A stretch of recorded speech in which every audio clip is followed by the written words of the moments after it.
don't know what's happening. If you've been waiting for news about the Supergirl movie, the wait is over. We've got fresh casting announcements, Millie Alcock's initial doubts about taking on the role. We've got Superman and Supergirl at CCXP. We've got a possible trailer coming this week. We've got a new Christmas-themed episode of Crypto the Superdog, or Crypto Saves the Day. This and so much more over the next hour. Welcome to Superman Homepage Live. My name is Steve Eunice, and joining me as always are my two good friends and co-hosts, Michael Bailey. Hello, Michael. Hey, Steve. And Mark Lax. Hello, Mark. Hello, gentlemen. How are we both tonight? Well, I hope. Doing fine. Okay. Doing all right. There's not much going on, so that's true. That's can't true. really get all that excited. Yeah, no, it's been a relatively quiet week in the world of Superman, but we do have plenty of topics that we want to get through, as I just mentioned, and we're going to go through a little bit of housekeeping to see how you can get involved in the show. That is, those people watching us live with us tonight across Facebook, Instagram, and YouTube, and we're going to go into all that right now. But first off, we want to thank our Superman homepage champions, the people who keep this show free for everyone. They are Douglas Meacham, John Patrick Van Pelt, Tina Murray, Rick Schutzow, Jamie Klingensmith, and Cara Lucker. Thank you so much for your financial support. And if you'd like to join those fine folks and be a supporter of the Superman homepage and have your name read out at the beginning and end of every show, then all you have to do is go to patreon.com/Superman homepage. There are different levels of membership with different levels of perks. All right, and if you do want to get involved in tonight's show, then Michael is going to go through and explain just how you become a live caller in the next hour. Okay, so just go out to your front porch and just start yelling as loud and as just start screaming that you want to be on Superman homepage and see how that gets you.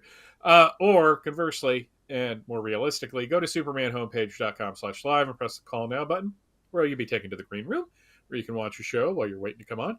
You can also scan the QR code to do the same thing with your smartphone. Now, if you are watching the show on your laptop or desktop and you're using an external speaker to listen to us talk, one, thank you. And two, if you are going to come on, you're going to need to mute that or turn that down because we are on a bit of a delay. And if you're using your smartphone to talk to us tonight, please use your headset or your AirPods or whatever, because speakerphone doesn't work. And if you're going to yell out your front door, that's on you. It really is. I'm sorry. Yes, apologize. You should not take advice from me at all on anything, really. So there's that. Very good. Now, if you're a little bit shy if you're running out the front porch yelling out, then you're probably not shy. But if you are too shy to get on the phone tonight and want to have your say on Superman homepage live, then all you have to do is on YouTube, Facebook, or Instagram, use the comments section. Michael, Mark, and I can see what you're saying. Answer any questions you might ask, and respond to any comments you might have. Like Mr. Matlock 2012 says, "It's too cold outside, Michael. I'd rather be inside where it's warm." So you can do that, and we will, react to some comments as the show goes along. So that's a way to get involved as well. All right, speaking of the weather, thankfully not as melting as I was last week. It's a little bit cooler here today, but Mark, I see you got the hoodie back on, so it's obviously cool down there. Yes, it's dropped again over the last couple of days. So, and I didn't feel like putting on a Superman t-shirt because it is kind of cold, because I would have to wear an overshirt anyways. So why not just wear the sweatshirt I've had since 2011? Well, I thought I would get into the kind of the snow ice theme for you guys and put this background behind me tonight, just to kind of feel like I think you're just. I was about to say, I think you're trying to like wish it, want it, learn it. Like you're wanting it to be cold because it's probably hot as blazes where you are right now. So as you are on the opposite side of the planet, not too bad. And I noticed that Mark's had a fresh haircut, so trying to match myself. Exactly. Yeah, I want to be twins. I do. Yeah, Michael, you're letting us down. You're still holding on to it. No, I'm not shaving my head. One, as everyone can tell, I have an odd shaped head. I do not have the dome that Steve and Mark do. Well, And two, I'm holding on to this hair as long as humanly possible. I mean, Too good. it's like I got the little like Yep. ponytail going on. So there you go. Very good. All right, well, let's get into tonight's topics, and it's not about haircuts. It is about Superman. So let's start with the movie side of things, and first off with a bit of casting news in regards to the Supergirl movie, I should say. Ferdinand Kingsley has been announced as playing the role of Elias Knoll. If you're wondering who either Ferdinand Kingsley is or Elias, we're about to tell you it is. This is a gentleman, Ferdinand Kingsley. He's probably best known for his role in Apple TV's acclaimed series Silo. But he's playing Ruthie's father. Now, Ruthie was the young girl that came looking for Supergirl's help because Krem of the Yellow Hills killed or murdered her father, who was a farmer, and that is the role that Ferdinand Kingsley is playing. So, a important role, but not a very long-lived role in the movie. well, Yeah, I was about to say he's not going to be in there very long. So the Ferdinand Kingsley fan club, which I'm not being sarcastic when I say I'm sure there is one, because I have discovered that everybody has a fan club on Mm-hmm. social media at this point. Uh, Except us. so, but well, Yeah, we people watch us kind and of. they leave Yes, that's true. comments, and we've got the three of everybody us, in the yeah. comments tonight telling us how cold it is where they are. Mm. It's just like everyone's Well, checking in. I mean, it's always cold in Chicago, though, from what I understand. So I'm not surprised that JP Roach is freezing right now. and we So may get far, it's snow tomorrow. yeah. Jamie's winning the How Low Can You Go contest at the moment for freezing. So with 22 degrees there in Indiana. 22. So if you can beat that, we'll keep calling them out. But yes. Wonder C Brilliant. saying, "Hey, now I'm in the fan club." So thank you very much. Yeah. We do appreciate people who spend this next hour with us.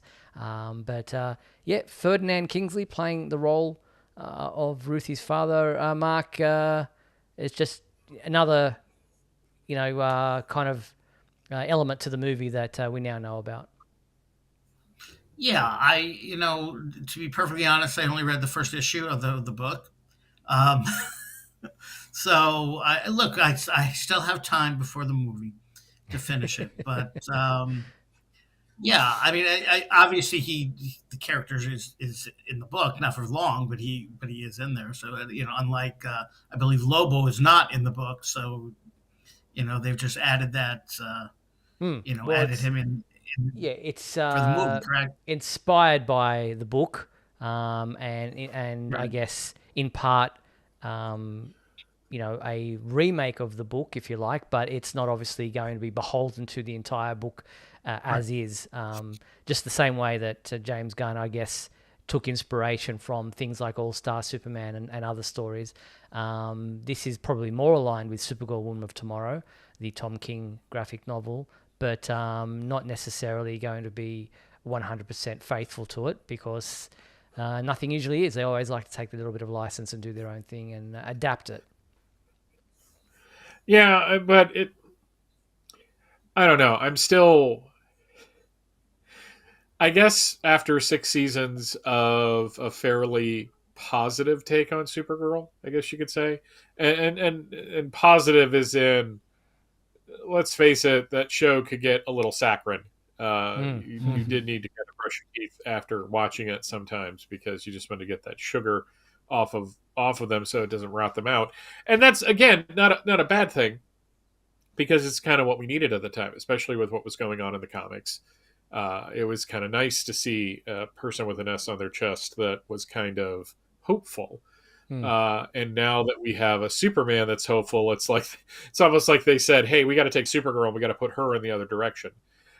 So you had grumpy Henry Cavill and fairly positive Melissa Benoist. Well, now we're kind of reversing that. So Flipping the script. Which, but the thing is that the movie is going to get to more people than the TV show did.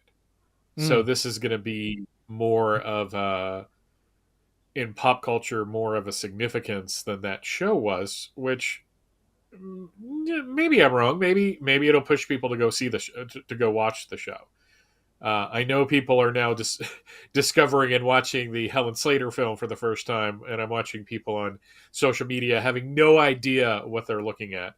Um, it's almost like we should do like a like Captain America. I'll turn the chair around. It's like, so you've decided to watch Supergirl, 1984. So Yeah, it'll be interesting if to see if Supergirl, the upcoming movie, has the same effect on other properties the way the 2025 Superman movie did on HBO Max with so many people. We read out all the percentages of how many people were turning to watch Superman the movie and Man of Steel and every other Superman property that was available on streaming platforms, and whether or not the upcoming Supergirl movie will have the same effect on Supergirl properties, from the Helen Slater Supergirl movie to Supergirl the TV series that was on the CW, to even maybe, hopefully not, The Flash with Sasha Calle's version of Supergirl. Well, I mean, she was a great part of she the was the movie. bright spot. Yeah, she was Yes, the she bright spot was. of the movie. 100%. But yeah, The movie as a whole. But yeah, I we'll mean, we don't wait. have. No, no. I just want to say we don't. We don't have the. We have the TV show Supergirl. We have the movie. We have a few little iterations here and there. But as far as Superman, there's a lot of movies and shows and things you could watch. But Mm, with Supergirl, you're kind of limited. In what you want to watch if you want to, get to know the character. I mean, the best thing I do think is a TV show. Um, but again, you're kind of limited. So you are going to get a lot of people watching the Helen Slater movie, which is not completely awful. no, Um, but so yeah, you're going to get a lot of people watching that going, what is this? I don't get what this is. it's definitely a You film know? of its time, of its era. Yeah, You'll also get, I guess, people probably watching like Superman the animated series, where that Supergirl was introduced there. You've also got the Superman Batman Public Enemies, was it? And where, or is it, no? Is it Public Enemies? Which Apocalypse, Apocalypse? That's Apocalypse. Yeah, right. Where because Supergirl they was could also they could have introduced. called it Supergirl for some No. god awful reason. And yeah, there was in the Tomorrowverse, I think they called it, Yes. the animated universe that existed for about 30 seconds before they rebooted mhm, it again. yeah, With Supergirl and the She got Legion her of own. Superheroes.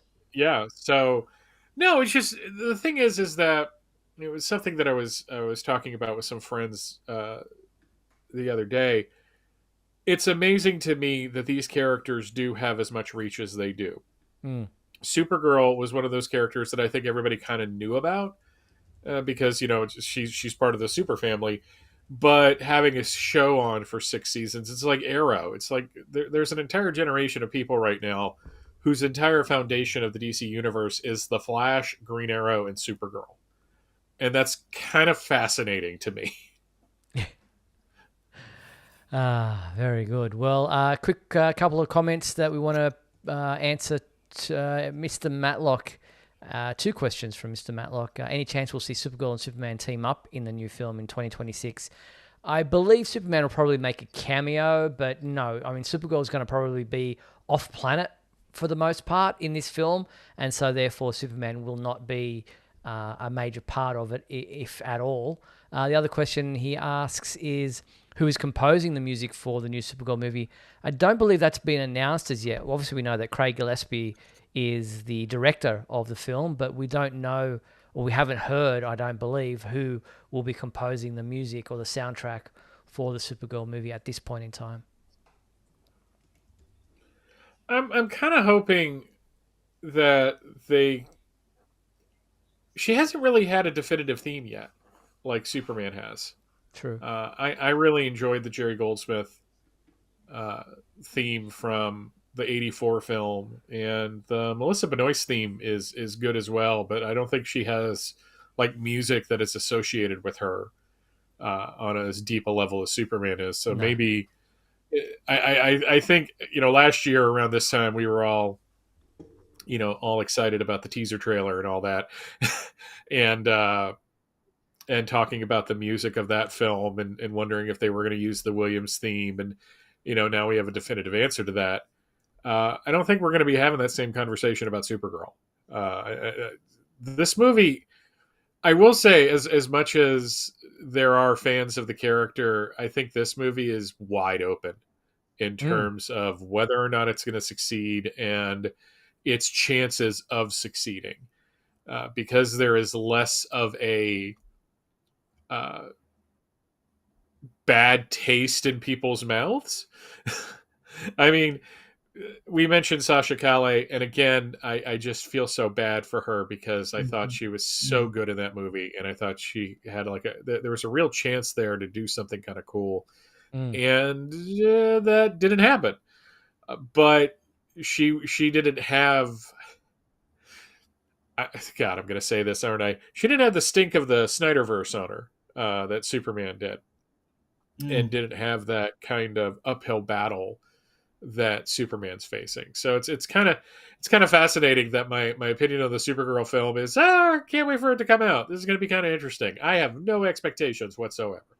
Yeah, and that's the thing. I don't think a lot of fans are necessarily as opinionated on Supergirl. I mean, there are the core Supergirl fans, and I know a few Mhm. of them online, but as a whole, I don't think people are as aligned with a version of Supergirl as they have been with, as you said, Superman, depending whether you're Christopher Reeve, Henry Cavill, what have you. They're more open to allowing this to be its own thing.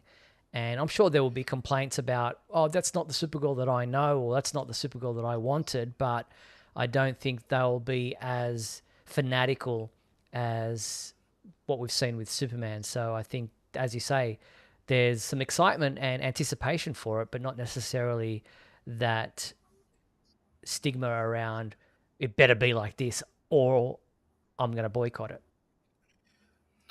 Well, I mean, it is an open book. I mean, yes, it's based on the Woman of Tomorrow, but they have a chance to introduce different elements into it. I mean, I hope, well, from what we saw at the end of Superman, how she was, drunk and all of that. I'm hoping by the end of the movie we get a little bit more grounded. Again, I didn't read the story, I don't know, but a little bit more grounded um, character, if you know what I mean. Not this silly, party girl.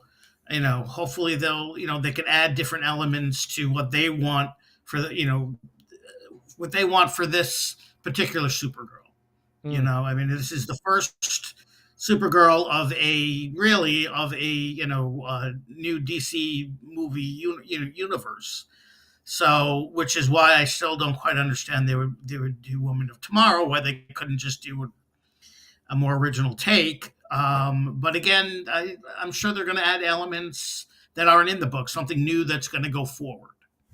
it'll be interesting to see what they do.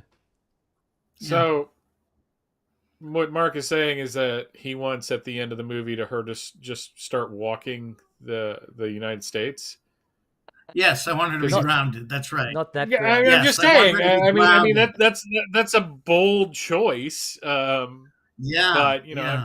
I'm just kind of like, maybe it would be good for her. I don't know. At least That'd be a great she doesn't. sequel. You know. Yeah, She, sugar. well, I don't know. actually, you know what? Do you guys have Joking pub crawls? aside, what do Do you we have guys pub have? crawl? Yeah, there are. I don't think we call it pub crawling because we don't call them pubs because No, we're Philistines. But Yeah. yeah, going from bar to bar. Well, here's the thing about pub crawls is that usually you're walking that's what I'm saying. It's as you grounded. do it. Instead of going city to city, Uh, she's just going, yeah. drinking establishment to drinking establishment. Drinking Well, my establishment, point is yes. that my point is that in America, you don't really walk like that from bar to bar. I guess you would need like Uber to be there with you. You can if you're But Supergirl. joking aside, the idea of Supergirl like trying to connect with humanity actually makes sense for her as a character, True. since she Mm. doesn't have that. So I don't know. I just I'm glad people in the chat are now amused by our commentary, by this. And believe me, I'm making these jokes because we just have nothing to talk about this week. We have a light docket, folks. I'm just saying right Yes, now. agreed. Please Very give us a good. call. But we can go on to talking about this new Forbes article that came out for Forbes Australia, where Millie Alcock, who is an Australian, as is the director, Craig Gillespie, spoke about her initial panic, I guess, at being cast in the role and her doubts about taking on such an iconic role. And she said, eventually I realized the only way through it was to trust myself. Always believe life is right on time. Things happen when they're supposed to, whether you feel ready or not. And yeah, so, but initially she was a little bit taken aback by, winning the role. And I can understand that because, pun intended, they're big boots to fill. Yeah, it's one of those things where there's going to be a lot of eyes on her next year, and I'm kind of hoping that we get a very similar, like, groundswell of support and love of Supergirl like we did with Superman. And I think if it does happen, it's going to be for very different reasons because given the source material that they're keying off of, we're going to see a lot more darker things in this movie. Just in terms, if they're gonna do her, if they're gonna show bits of her origin, which I'm assuming they are because David Krumholtz is playing Zor-El, Yes. so you have him in it. That kind of. I'm not a master detective, but I can put two and two together. But I think the love for Supergirl is going to come from people wanting her to overcome something rather Yeah. with Superman that came out and said, hey, I could be a decent human being, and that just occurred to me right now. And because of that, she's going to rocket to a level of fame that she just wasn't there before, which is just what happens when you play one of these characters. Which is saying something considering she's been in Game of Thrones. Yeah. More the prequel, I should say, to Game of Thrones, House of the Dragon. Yeah, I mean, like the, I don't want to say geek world because that's insulting. Like more than geeks watch Game of Thrones. It wouldn't have been as successful as it was if it was just a small group of people watching it. But I just think there's just cachet for movies though that I Yes, don't agreed. that I don't think the television can really. Television develops fans that are passionate and loyal, whereas movie fans, it's a larger pool and it's more about being recognized than anything Mm, else. yeah. Plus, she's carrying, well, not carrying the movie, but she's the star of this movie, Yes. where she's part of an ensemble in the Game of Thrones prequel or whatever. True. So she's the star of this one. So at least there's more on her because of that.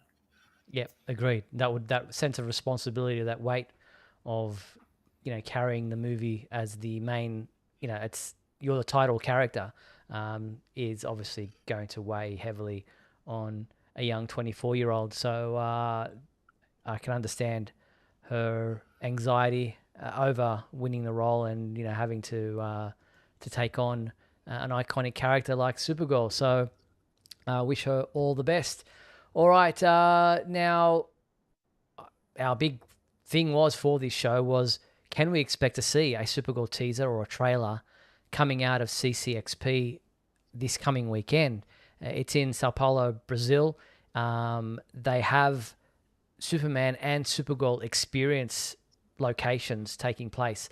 For Superman, there is like a Fortress of Solitude activation situation where it's an experience that centers around a custom Thunder X3 gaming chair designed in Superman's iconic red and blue colors, complete with a legendary S shield.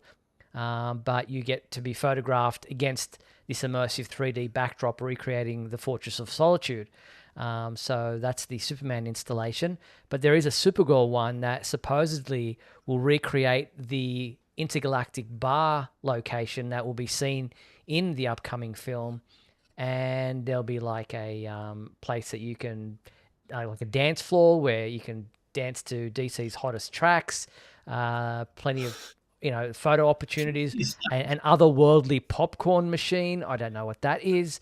And there's Oh, also Crypto's challenge, where you compete in Kryptonian speed and strength battles and try your luck at a particular claw machine for exclusive prizes. So yeah, these are things that will be at CCXP. So I wonder whether or not, and what's the name of the artist who drew Supergirl, Woman of Tomorrow? Her name's escaping me. uh, uh, Someone will tell me in a minute. But she's one of the guest appearances at like one of the at Artist Alley or whatever they call it there at CCXP. So yeah, she'll be there as well. So you never know whether or not we'll see more from Supergirl than just this interactive location. That's that's very intensive. That's a lot of stuff to put together for one yeah. little. Well, not one little. That's reductive. I apologize, but for a convention like that, I mean, I'm amused more about the dance party, more than anything else, actually. Well, well, there's all that and a claw machine. Yeah. All of that and a claw machine. So But yeah, so it'll be interesting. I mean, yeah, I wonder if I'm a Punk Rocker will be, one of the songs on the playlist, or the song that James Gunn came up with for the band themselves, the Mighty Crabjoys. So The Mighty uh, Crabjoys, yeah. yeah, so if you are going to be in Brazil for the CCXP this coming weekend, 4th to the 7th, I believe it is, then we'll be interested to see your details on what you experienced, and we'll obviously be letting you know about any possible trailer or teaser that comes out for Supergirl, because it would be around this time of year you would expect, with the movie coming out in June next year, that we would possibly see some kind of a teaser leading up to the holiday season. Yeah, I would assume so. I mean, it was the same way with Superman last year, so I think it only makes sense just to get a little bit of excitement going with it. I don't know if we're gonna have like a Super Bowl or Puppy Bowl in this case uh, event, or maybe we will. Maybe it was successful last year and we made fun of it for no reason. Exactly. Crypto is a part of this film, so you never Yeah, know, they might do that. And Superman had such an impact on the uptake of pet, um, what do you call it? You know, uh, adoption. Adoption. That's the word I was looking for. Adopting. I was going to say taking home a pet, but same thing. And you never know, it could have a kind of similar thing with this film, but. Guess we'll wait and see. But yeah, we'll keep you up to date on any news that comes out of the Supergirl possible trailer or whatever for CCXP 25. So stay tuned to the Superman homepage for all those details and more. All right, we are at the halfway mark of today's show, so we're going to take a quick break, play a few messages, and come back on the flip side to do This Week in History, the fan favorite segment of our show. We're going to be talking about Crypto Saves the Day and so much more right after the messages. Be back. Don't go anywhere.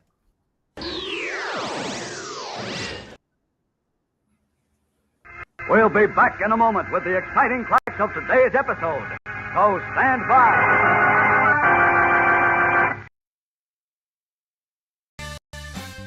If you're enjoying Superman Homepage Live, then please like and share this video with your family and friends. Also, if you'd like to subscribe to our YouTube channel, then you can click on the bell to receive notifications whenever we post a new video. You can also join our YouTube membership program, just click the join button below. Or you can become a patron and support our website by going to patreon.com/supermanhomepage.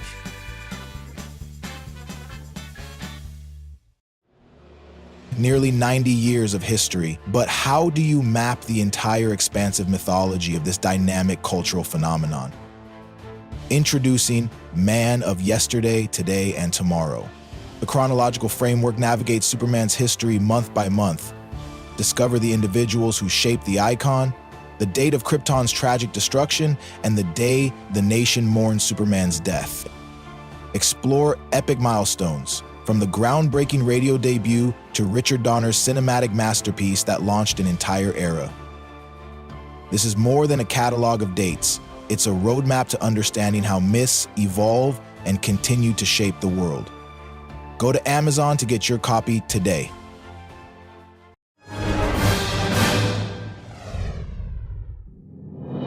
Look, up in the sky. It's a bird. It's a plane. No, it's SupermanHomepage.com, the #1 Superman fan site in the world. SupermanHomepage.com, covering the world of Superman from the 1930s to today. News, reviews, rumors, and reports. SupermanHomepage.com for all your Superman comics, TV shows, movies, cartoons, radio shows, and more. Everything you ever wanted to know about the Man of Steel and more. SupermanHomepage.com.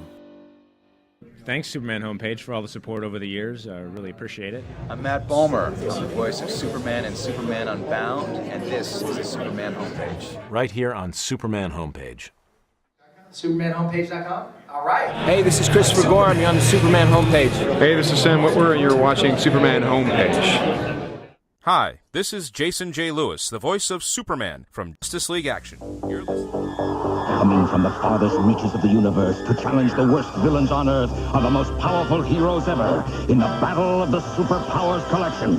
Can it be the Supermobile on the attack, the Lexor 7 armed with kryptonite? Will the Supermobile repel those deadly rays? You bet. Ready for battle. Activate RAM. New from Kenner's Superpowers Collection. Vehicles and figures with power action, each sold separately. Flying lessons for Penguin, fish bait for Luther. Can the Supermobile defeat the Lexor 7? You decide.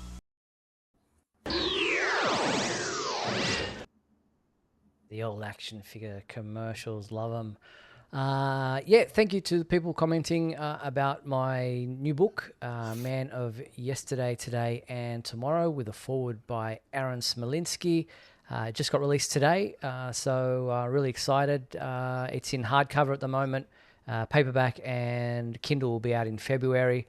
But it's limited edition hardcover. Of course, once that's gone, once February comes around, it will just be the paperback and Kindle versions that will be available. So if you want it in hardcover, now is the time to go out and grab it. It is on Amazon, and I'm really excited about it. It's a lot of effort went into this one because we've been collecting these dates and premiere dates and all the kind of different history, fun facts about all the different people behind the scenes on Superman for years. And so this has been an effort that's been quite some time in the making.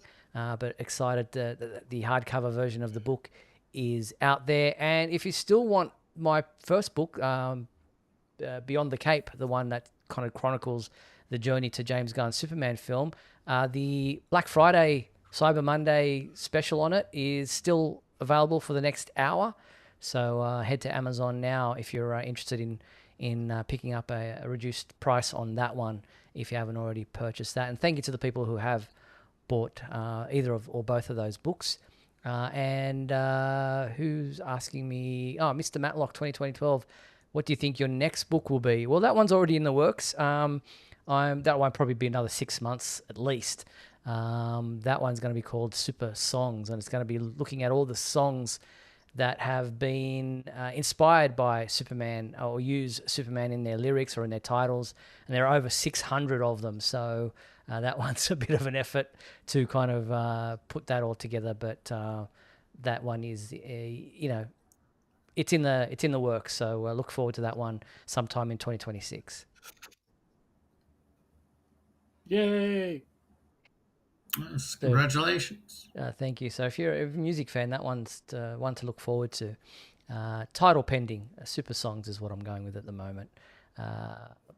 Sith Happen says, I want an autographed copy. Well, we can, contact me. We'll see what we can work out there. To get it ordered and then shipped here and then sign it and then shipped to you might be a little bit hefty in shipping costs. But yes.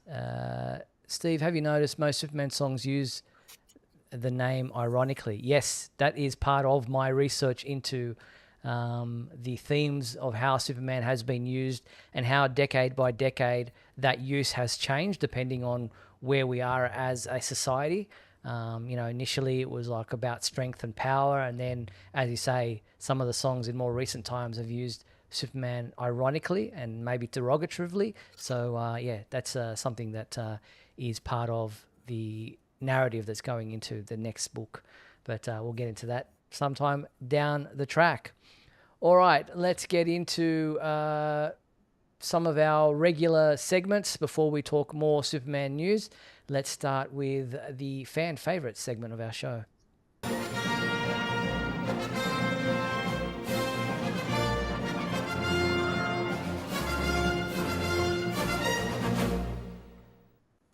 All right, our fan favorite question from last week was, which actor wore your favorite version of the Superman cape? We only had 2 people respond to this one. Michael, who was up first? JP Rocha wrote in saying favorite Superman cape is George Reeves. It's a great cape with a full color S. Yeah, I always liked how this one. It's weird for some reason, but I liked that it dipped behind the neckline so far. It was something about it that it's different to more modern versions, but I didn't mind the way that it did that. Good length too. So thank you, Celeste JP. Sims wrote, I hope you all had a wonderful and blessed Thanksgiving. My 2 favorite Superman capes are Henry Cavill and David Cornsweat's. Henry Cavill's cape has a very leathery, silk-like material. The dark maroon, like red tone, fits well with the darker theme to the film. David's cape has a classic look and feel to it with the yellow emblem on the back. Also has a bright rose red tone true to the comics. I think both are unique in their own way. Yeah, I loved David Cornsweat's cape. I thought it was magnificent the way that it hung and the color and the fabric and everything. So yes, very much a fan of that myself. Do either of you guys have a favorite version of the cape? That's a really hard question. In all Maybe honesty, why we didn't get so many people responding. Yeah, it's just one of those things where I think more of the times I thought it didn't work. Yeah, like, right. Most of Dean Cain's early capes, especially the one with like the shoulder pads on it. That's what I think of. For me, it's not like a favorite version. It's just there are times of when it looks really good on the screen, and I thought both with Henry Cavill and David Cornsweat's, there were times where the cape just looks dynamic when he's in flight, and it's kind of what you want out of that experience. So yeah, it's such a maybe that is why we didn't get a lot of responses to it, because it's just like It's they like them interesting all. because probably those 2 examples that you gave, the cape during those sequences was digitally added. As we know, they would put the parts at the top of the costume, but the majority of the cape would be added, CGI later on. But Mark. Well, I mean, I'll go from one end to the other. I mean, Christopher Reeve, for that, and also for talking about digital. I mean, that was not a digital cape. Was that was a real cape that I was wearing.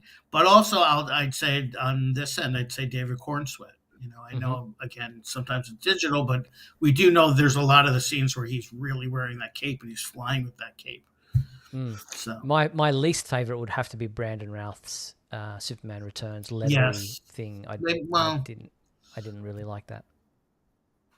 Well, that would be one of my very least favorites. I think. It's really interesting. It's really interesting to think that this return to the Reeve and the Donner version of Superman, and they went like so far afield with the costume. And I remember people being critical of like the color design, like the red was too maroon and the dark blue. But I like it when the costume's darker. I think as long as you have that yellow, it was something Jim Lee wrote back. It was in Wizard magazine back in 2004, and I'm shocked that it stuck with me for like over 2 decades. But he was talking about ways he draws Superman, and he was talking about the fact that he always wanted the yellow to be as bright as possible because if the costume's darker, it gives kind of a glowing effect to it. And the problem with Superman Returns, as we discussed when we discussed that costume, is the S is way too small. Brandon Routh is 3,500% torso, with the way they accentuated like a swimmer's body, and that's kind of a weird direction to go with Superman. And they just went way too full on with like the texture of the costume. And I think they did that because they're like, well, this is the 21st century. It can't look like spandex. And I'm like, there's different ways you can make it look good and still not be spandex. So true. All right. Well, thank you to those people who responded, JP and Celeste, to the fan favorite question from last week. We're going along the similar line. Let's see if we can get more people answering which actor wore your favorite version of Superman's boots. So the red boots, let us know what your favorite version is. The email address to send your replies to is info@supermanhomepage.com. That's info@supermanhomepage.com. And we will read out and show the responses we receive when we return to this segment next week. All right, let's move into This Week in History. Take it away, Michael. Come with me now, my son, as we break through the bonds of your earthly confinement, traveling through time and space. There's just really not that much to talk about this week. We're jumping all the way to 1975 with Justice League of America number 128. It looks like Hawkman is about to completely lose like hold of Wonder Woman. Like she's going to go like, ass over tea kettle, like right out of his arms, and that's why everyone looks so upset. So I'm or she's going to fall out too. of her costume. Yeah, like that poor girl dressed as what's her name from The Fifth Element at the Dragon Con a bunch of years ago. That was an unfortunate wardrobe malfunction. 1985, we have DC Comics Presents 91. We're heading to the end of this. We're actually like 6 months away, and it's with Captain Comet, who was the first mutant of DC Comics. And if I'm correct, has been in Action Comics recently in the Superboy stories. Yes, that's so, right. Yes, this is 40 years later, still palling around with Superman, or in this case, trying to kill him. 1995, we have Showcase 96 #1 with Steel and Guy Gardner in his Warrior incarnation. I can say for 100% sure that is a great story. And Bo Smith connected John Henry and Guy Gardner is going to school together and playing ball together, which was kind of a cool thing. We also had Superman number 108, which is we're heading towards the end of the Trial of Superman. It's a very green cover. I like how they had such attention to detail in their thing to kill Superman that they made sure to put the symbol on the bottom of it, just so you know who that was for. So that you wouldn't be confused. 2005, we have Adventures of Superman number 646. We're three issues away from that series becoming Superman again. This is another Mixie issue, if I'm correct, if I'm looking at those clouds. We also had JLA Classified. He died. Yeah. Which is the saddest issue in the history of Superman comics to Steve. So we all need to be strong for Steve at this point. We also had JLA. That was mean. I'm sorry, Steve. I was not trying to make fun of you there, I promise. We also have JLA Classified number 14, written by Warren Ellis with art by Butch Guice. What's that about? I have no idea. I know I wrote a review for it, but that was 20 years ago. So there you go. And then in 2015, we have Action Comics number 47. So many gearing up to the end of something. We're heading towards the end of the New 52 in general, like within 5 months. So even though the New 52 has been dropped from the cover dress as well, Was this a good issue? Probably. Was this a good storyline? Not even close. No. In the real world, on November 30th, the late Keith Giffen was born in 1952. Had a lot of Superman connections over the years, including Lobo, which was one of his guys. So it's very sad thinking about that. I saw a lot of people uh, Saturday or yesterday, excuse me, Sunday, posting pictures and artwork of his. So still very much missed, apparently. December 1st, Joanne Siegel, who was the second wife of Jerry Siegel, was born in 1917. Inspiration for Lois Lane, as you can see in the picture next to her picture. I got trapped in my own syntax there. And then Richard Pryor was born in 1940 on December 1st, and he played Gus Gorman in Superman 3. Should he have been Brainiac? Probably. I think that would have been a more interesting take on the film. But yeah, and that's this week. I wish there was more to talk about, folks. I was really worried because I was really late getting this to Steve, and I'm like, man, I hope I have time to do this. And I had plenty of time to put that list together. Yeah, I was like, I better start grabbing these images before Michael sends them, just so I can have it, just in case it's really late that he sends it. And I was like, 45, nothing. 55, nothing. 65, nothing. It was like 1975 before we found something that we had to grab. So, yeah, it's a light week in many different ways. But thank you, Michael, for this week in history. All right, so that is our regular segments done. This past week, I just happened to be on HBO and HBO Max and was like watching, like looking through things, and it said next episode of Crypto Saves the Day is available to watch. And I'm like, hasn't even dropped online yet. And they're putting it on here, which is probably what they should do. It should go on their streaming services first. But then a day later, I saw that it had dropped on YouTube and was available online. It is the Christmas-themed episode of the Crypto Saves the Day 4 episode series that they're doing, these animated shorts. This one's called Package Pandemonium. Here's a little bit of a sneak peek at this one starring Crypto.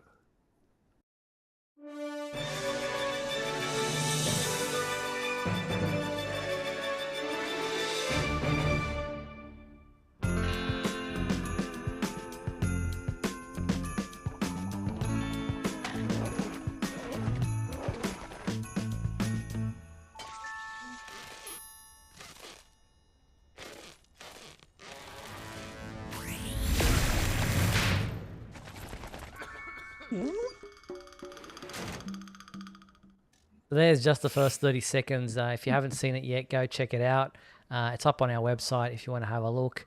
As you can see, there's a mailman involved, and when a dog's around a mailman, you know that craziness is going to ensue. So it's a Crypto again on the chase, creating havoc and then saving the day. So if you want to check it out, it is up on our website right now. It's probably one of the better ones of the three that they've showed so far. And there's one more left to go, which I believe is going to be their spring episode called Coastal Catastrophe. I'm not sure when that one will roll out, but it will be obviously in the spring of 2026. So wait for that one in a couple of months. All right, that is the Crypto episode. As I said, go check it out on our website if you want to have a look. I mentioned, played the promo for my new book, Man of Yesterday, Today and Tomorrow, a calendar of significant birthdays, premieres and milestones in Superman's history. This is my author's copy right here, and that's why it's got that band going across the cover. But it is available to order now on Amazon. And as I said, Aaron Smolinski wrote the foreword for this, and I was really excited to have him involved. I'm actually talking about my next book, looking at some of the Superman actors who are actually musicians themselves or who play musical instruments, and trying to get one of those to contribute a forward for the next book. If anyone knows how to contact Brandon Routh other than trying to go through his Instagram account, which I have done multiple times now, please let me know. He would be my ideal choice. I've met him a couple of times, interviewed him, and I do know that he plays, I think, the trumpet and something else. And I would love to have his take on writing the foreword for the next book. So, yes, that's something I would love to do. But yeah, the new book is, as I said, available now, and it's a calendar-based type of situation where you go month through month, looking at people's birth dates, premiere dates that happen in each month, and connecting them with a interesting narrative. I've got one coming up, an article coming up on December 8th, which kind of takes a little bit of a look at what happens in the world of Superman that is in the book for that date, and it connects together a number of different Superman celebrities who either celebrate a birthday on that date, or a book that came out on that date, or a movie that was released on that date, and how they converge into a interesting kind of synergy. So that's the way you'll be looking at this book if you're interested. As I said, it's out there on Amazon right now. February 29th being one of those interesting convergence. But sadly, Michael, I did not mention that it's your birthday in the book. Sorry. It's okay. I mean, I get it. It's his book. I mean, I'm real, and I was actually born on that day. But it's okay. It's okay. Michael's leaving now.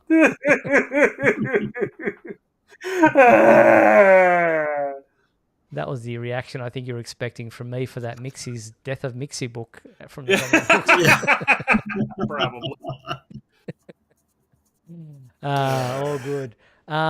Yeah, so that's the book available now. And as I mentioned, the other book is still available on the Black Friday sale price. So check that out, Beyond the Cape as well.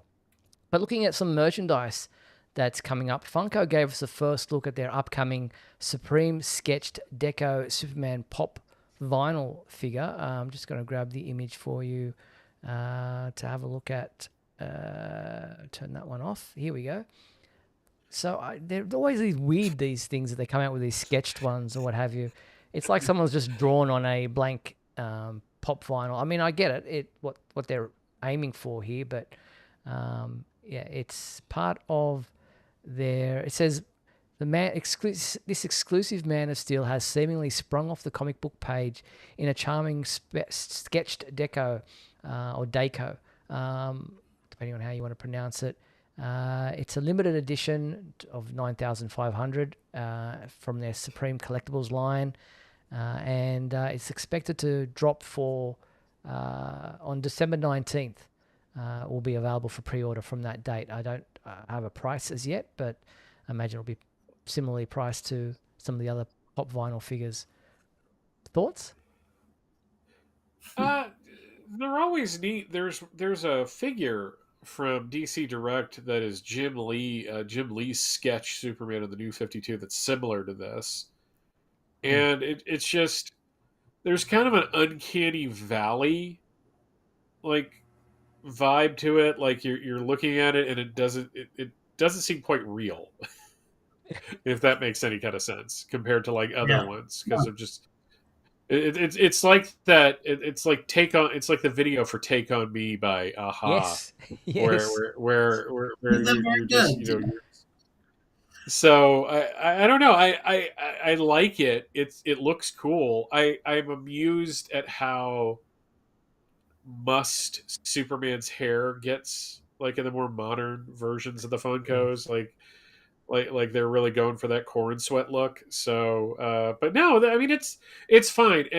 We talk. We don't know the price. It's probably going to be around $20, which is reasonable for one of these things. Yeah, but I see what you mean about his hair. Yeah, interesting. Showing your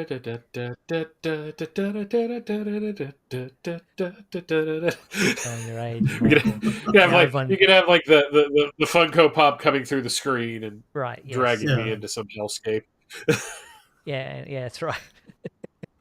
So everyone's going to be searching for that Aha video clip, Take on Me, right now to see what you're talking about, those of a younger vintage than us. All right, so that's that Funko Pop vinyl figure coming out for pre-order on December 19th. Now, if you're keen to try your knowledge, your trivia knowledge, the Superman homepage Super Trivia Quiz has been updated for the beginning of the new month. And the 3 questions we're asking you this time around are, if I can load up this, you know what, I'm just going to grab it now from my own side of things. So the 3 questions we're asking you this time around for the Super Trivia Quiz are, what is the symbol on Jor-El's chest in Silver Age Superman comic books? What color is the S symbol on Superman's cape in Superman the Animated Series? And according to the Kent comic book series from 1997 to 98, Superman's emblem echoes what animal which adorned a healing blanket that belonged to his ancestors, Nathaniel and Mary Glenowen Kent? If you think you know the answers to those 3 questions, go to supermanhomepage.com/trivia, answer the 3 questions, and you will go into the never-ending battlers list of people who guess all 3 correct. The second one's a little bit of a trick question. Little?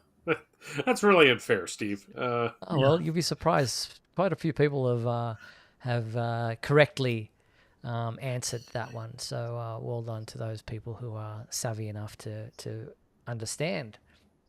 All right, so that's the Super Trivia Quiz available at supermanhomepage.com/trivia.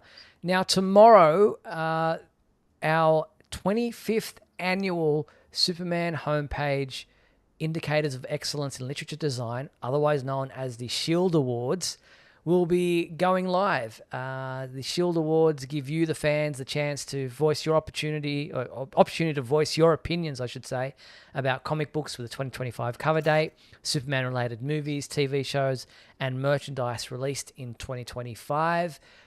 We don't have that many categories this year because we don't have any My Adventures with Superman animated episodes in 2025, and we don't have obviously the Superman and Lois TV series anymore either. So it's reduced down to, I think, 10 categories for the Shield Awards for 2025. But as I said, this is our 25th year of doing it.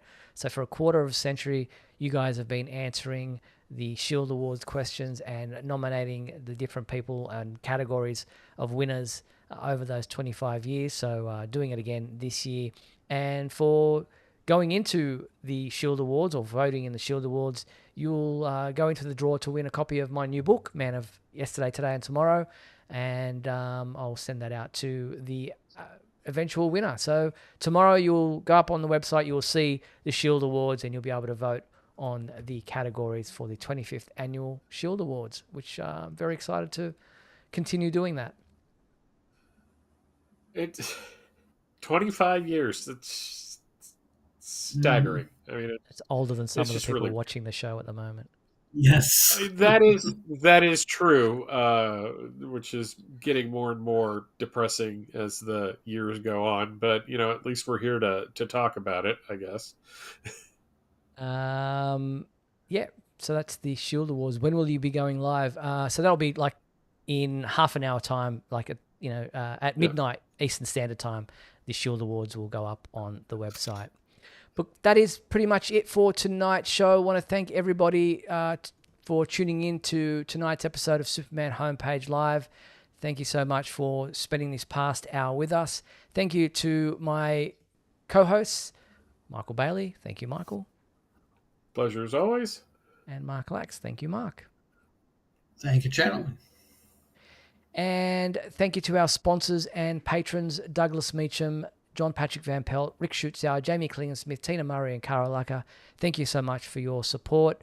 Don't forget, tune in next week on Monday, December 8th at 7:30 p.m. Pacific time for another edition of Superman Homepage Live. We hope you'll join us then. But the complete 1 hour video of tonight's show will remain available on our website and on our YouTube channel. If maybe you tuned in late or want to watch it all over again, you can do so there and then. I'm Steve Eunice on behalf of myself, Michael Bailey, Mark Lax. Thank you for watching Superman Homepage Live, brought to you by supermanhomepage.com. Good night.